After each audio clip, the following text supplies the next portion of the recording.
Attention everybody in camp. Stay where you are and bolt your doors. Our visitor has returned and is dangerous.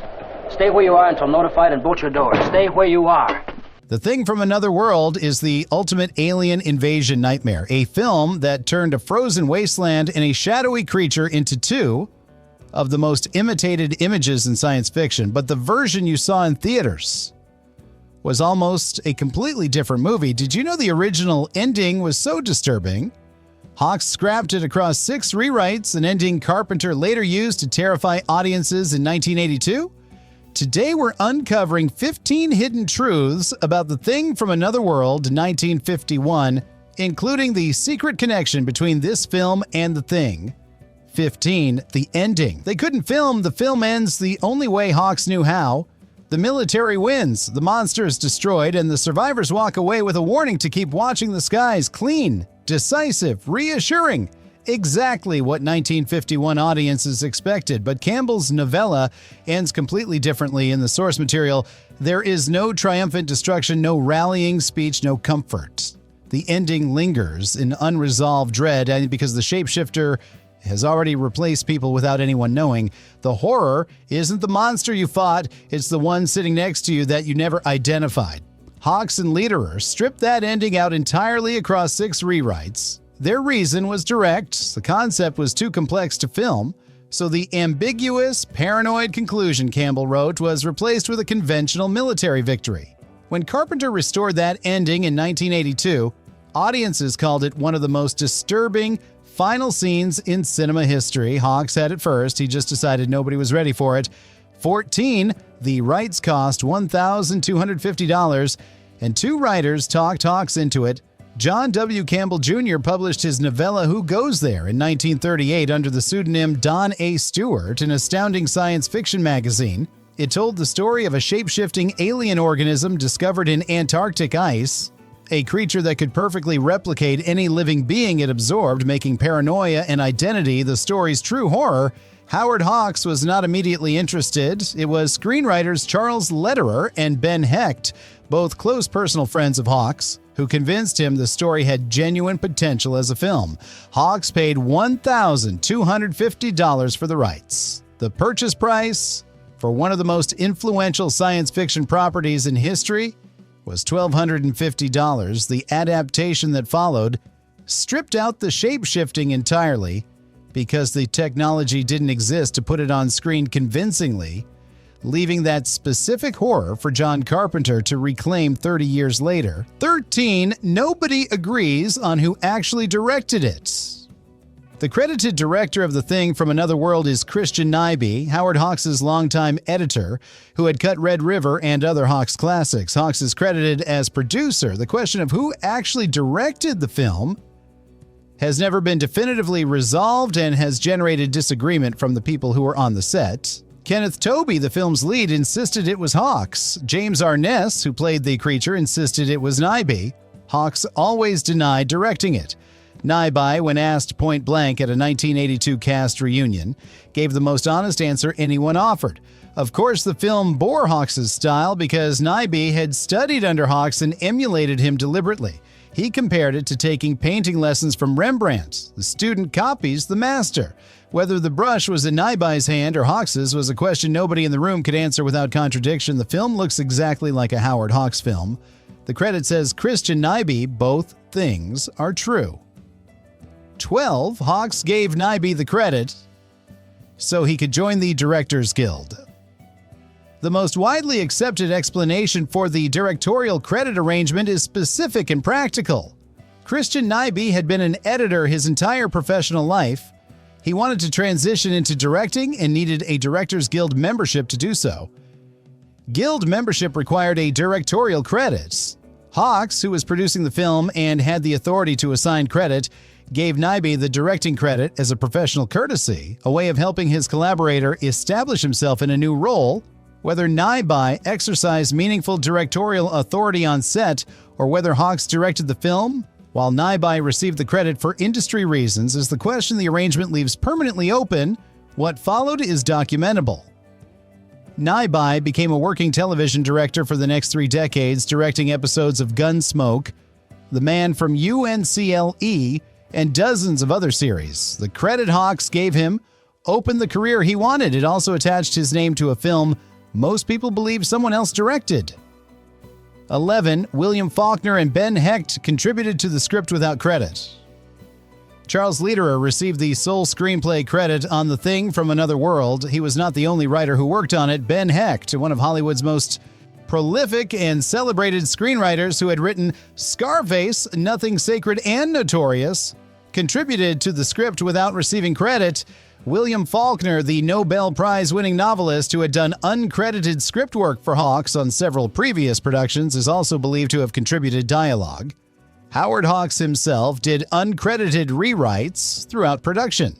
A film credited to a single writer was shaped by at least 4 people, 2 of them among the most distinguished American literary figures of the 20th century. The overlapping, naturalistic dialogue that distinguished the film from its science fiction contemporaries and carried Hawks's fingerprints so visibly was not the work of one hand. It was the product of a room full of writers who let one name take the credit. 10. James Arness was barely known before this, and it still didn't make him a star. James Arness played the Thing, the alien creature, under heavy makeup and a costume that concealed most of his face and body. He had been acting since 1947, accumulating small, uncredited roles without establishing himself as a recognizable presence. The Thing from Another World gave him his first significant screen time. It did not make him famous. His face was largely hidden throughout the film, his character had no dialogue, and the role did not generate the kind of public recognition that a conventional leading part would have provided. What it did was keep him working. 4 years later, in 1955, he was cast as Marshal Matt Dillon in Gunsmoke, the CBS Western that ran for 20 seasons and made him one of the most recognizable faces on American television for the next 2 decades. The actor, who had spent years in obscurity, including a role inside a creature costume, became the defining Western hero of his era. The Thing did not make him a star. It kept him in the industry long enough to become one. 9. The creature makeup. Took 5 months, and 18 Sculptures makeup artist Lee Greenway spent 5 months designing the look of the Thing before arriving at a version that satisfied Howard Hawks. He built 18 separate sculpture models of the creature, each rejected, each sent back for revision. Before the 18th iteration was approved for production, Hawks's specific concern was that the creature not look like a conventional monster. He wanted something that read as genuinely alien, a being from another world whose appearance couldn't be mapped onto existing horror archetypes. The creature that eventually appeared on screen drew comparisons to Frankenstein's monster anyway because the upright humanoid form and the physical scale of the character, James Arness stood 6 feet 7 inches, inevitably suggested the universal horror tradition. 5 months and 18 attempts produced a design that audiences found convincing. Whether it satisfied Hawks's original intention is a different question. The 18th sculpture was the one that got filmed. The other 17 no longer exist. 8. The flying saucer scene was shot at 100 degrees in a fake snowstorm. The sequence in which the crew forms a ring around the flying saucer buried in the Arctic ice, spreading out to measure its circumference, realizing the ship is enormous, is one of the film's most striking images. It was not filmed in Montana or at any cold location. It was filmed at the RKO Encino Ranch in the San Fernando Valley in Los Angeles, where temperatures during the shoot reached approximately 100 degrees Fahrenheit. The production crew laid down tempered masonite and salt to simulate a snow-covered surface. The actors wore full Arctic cold weather gear and performed in the heat without complaint. Controlled snow and wind effects provided the visual texture of the Arctic environment, while the cast slowly roasted underneath their heavy clothing. A film about an alien creature in a frozen wasteland filmed its most iconic exterior sequence in the San Fernando Valley summer. The snow was fake. The misery was not. 7. Montana ran out of snow and the budget went up. Howard Hawks had originally wanted to film the exterior sequences in Alaska, where snow was plentiful and the landscape was authentically desolate. Logistical and cost considerations moved the location to Glacier National Park near Cutbank, Montana instead. The production planned 2 weeks of exterior filming there. Montana ran out of snow. The snowfall during the scheduled shoot was insufficient for the conditions the film required, and the location work was cut short by a full week. The disruption pushed the production budget from its original figure of $980,000 to a final cost of approximately $1.1 million, a $120,000 overrun generated entirely by weather conditions nobody had planned for. The scenes that required the most convincing Arctic environment were the ones the location couldn't provide. The production retreated to Los Angeles and built the Arctic in an ice house on Mesquite Street. The mountain that was supposed to supply the film's coldest moments sent the crew back to California. 6. The interior cold scenes were shot in a real Los Angeles ice house. When the story required the characters to be visibly cold, their breath condensing in frigid air, their bodies reacting to plummeting temperatures as the creature destroys the outpost's heating system, no mechanical cooling effect could produce genuine physical response from actors. The solution was the ice and cold storage plant on Mesquite Street in Los Angeles, where the production built its interior sets. Inside a working commercial ice storage facility, the temperature inside was real. The actors' visible breath was not a special effect. It was their actual breath in genuinely freezing conditions. Their physical discomfort was authentic. The goosebumps, the hunched posture, the instinctive physical contraction against the cold, all of it was the real response of human beings working in a refrigerated warehouse. A film that couldn't afford adequate Montana snowfall found its most convincing cold by filming inside a building designed to keep things frozen rather than to make movies. 5. The film contains one of cinema's first full-body fire stunts. The sequence in which the creature is set on fire during the film's confrontation scenes is documented as one of the earliest examples of a full-body fire stunt in Hollywood cinema history. A stuntman was set alight across his entire body, not a controlled partial burn affecting a limb or a controlled surface, in a sequence that required precise coordination between the performer and the safety team. The stunt was achieved without the fire suppression infrastructure that later productions would develop specifically for this type of sequence. The technical limitations of 1950 fire safety protocols made the stunt genuinely more dangerous than equivalent work performed decades later. The film, that is remembered primarily for its creature, its dialogue, and its directorial controversy, quietly contained a piece of practical stunt filmmaking that was, at the time of its production, at the outer edge of what was considered achievable on a Hollywood set. 4. The score used a theremin, and Hawks loved the sound.